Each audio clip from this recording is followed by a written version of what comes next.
नागपूरच्या दीक्षाभूमीचं सौंदर्यीकरण आणि नूतनीकरणाचं काम आत्ता वादात सापडलंय। या नूतनीकरणाच्या कामामध्ये समाविष्ट असलेल्या पार्किंगला विरोध केला जातोय।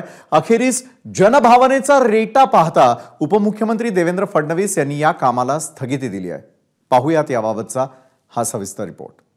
आम्हाला दीक्षाभूमी पाहिजे, जे बाबासाहेब ज्या जमिनीत वावरलेत ती जमीन मोकळी पाहिजे। त्यांनी त्या संघभूमीवरती जयसिंगबागमध्ये तिथं पार्किंग करावं, इथं काही यायची आवश्यक नाही। पार्किंगची काही गरज नाही। आम्हाला इथे अंडरग्राउंड पार्किंग नकोच। त्या ठिकाणची लोकभावना आहे ती पाहता अध्यक्ष महोदय या कामाला स्थगिती देण्यात येते।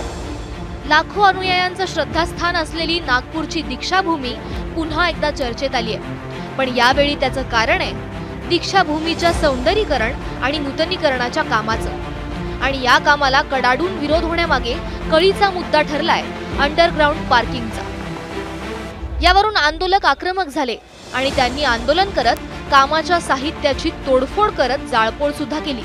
यावेळी पोलीस आयुक्तांसह पोलिसांचा मोठा फौजफाटा घटनास्थळी दाखल झाल्यानं परिस्थिती नियंत्रणात आली।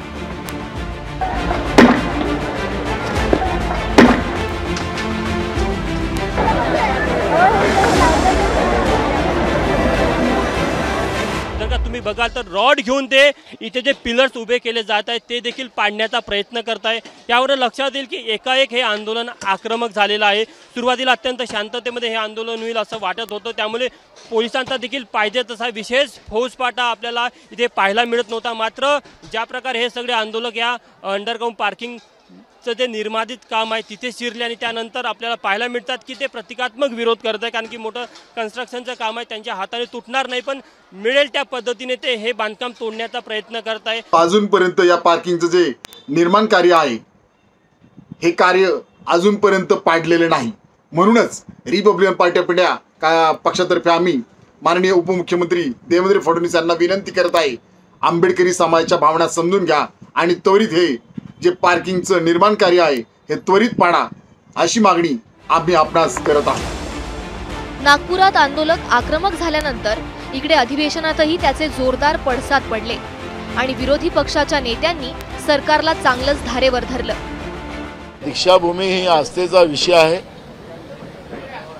तिथल्या जनभावनेचा आधार करून त्या पद्धतीचा त्या ठिकाणचा विकास व्हावा ही भूमिका सुरुवातीपासून काँग्रेस पक्षाची राहिलेली आहे। जनभावना लक्षात न घेता त्या ठिकाणी आपसात भांडणं करून घेण्याचा प्रयत्न जर सरकारचा असेल तो सरकारने थांबवावा, एवढंच आमचं म्हणणं त्या ठिकाणी आहे। पार्किंगवरनं पहिल्यापासूनच विरोध होता की पार्किंग इथे होता कामा नये। विजयादशमीला लाखो लोक येतात तेव्हा त्यांना ती पार्किंग अडचण झाली असती आणि त्याच्यामुळे स्थानिक जनता जी आहे त्या स्थानिक जनतेने त्याला विरोध केला होता।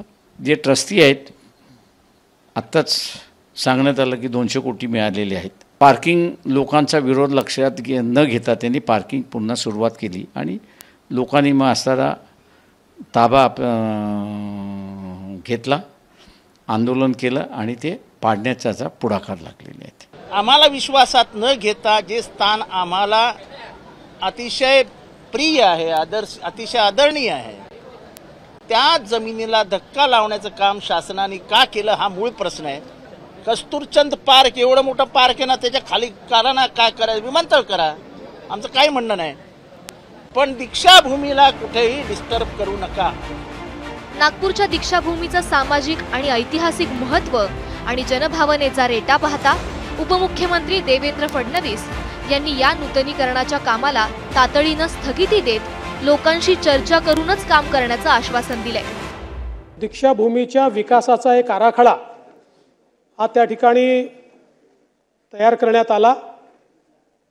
जवळजवळ 200 कोटी रुपये या आराखड्याकरता राज्य सरकारने दिलेले आहेत। जी काही त्या ठिकाणची लोकभावना आहे ती पाहता अध्यक्ष महोदय या कामाला स्थगिती देण्यात येते। जे काही लोक आहेत, आंदोलक असतील किंवा इतर जे सगळे स्टेक होल्डर्स असतील, यांची दीक्षाभूमीच्या स्मारक समितीच्या समवेत बैठक घेऊन आणि त्यानुसार या आराखड्यामध्ये काय बदल करायचे असतील ते बदल सगळ्यांनी मिळून सुचवावे आणि पुन्हा एकदा स्मारक समिती आणि सर्वांची बैठक घेऊन त्या संदर्भातला अंतिम निर्णय घेतल्यानंतरच पुढचं काम त्याचं करण्यात येईल. जगातील सर्वात मोठ्या लोकशाही देशाला अर्थात आपल्या भारताला आदर्श अशी राज्यघटना बहाल करणाऱ्या डॉक्टर बाबासाहेब आंबेडकर यांनी बौद्ध धर्माची दीक्षा घेतली. ती हीच नागपूरची दीक्षाभूमी. तिच्या नूतनीकरणात आणि विकासाच्या कामामुळे या भूमीच्या पावित्र्याला धक्का लागू नये असा निर्णय घेणं गरजेचं आहे. हीच लोकभावना आता व्यक्त होते. तुषार कोहळे, एबीपी माझा, नागपूर.